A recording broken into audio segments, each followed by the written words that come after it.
Makakapagsibol update nga po sa ating pagsibol office dito sa Naik, Cavite.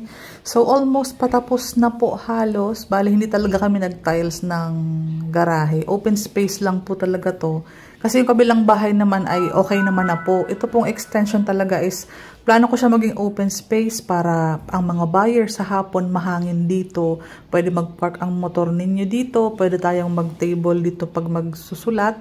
Dito din po pwede maglagay kami ng isang table para mahangin maaliwalas sa pag mag-reserve po kayo, maluwag yung ating space.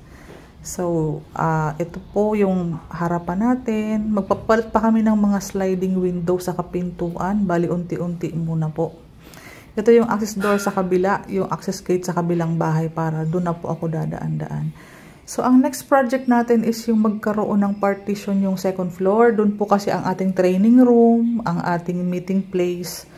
Yung ating mga agent po kasi pwede silang magstay sa taas.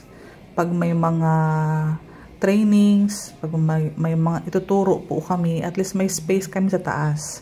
Kasi open pa po yung second floor natin. Papalagyan natin ng kisame, saka cover lang dito. Pero isang malaking bulwagan po itong walang partition sa gitna.